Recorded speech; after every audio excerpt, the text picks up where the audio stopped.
Welcome to wizard.com. I'm maths teacher Aditi. We have this question here. Convert the units 29,117 gram to dash kg dash gram.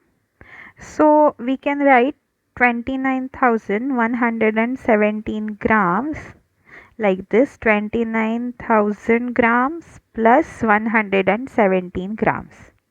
Now we know that 1000 grams make 1 kg.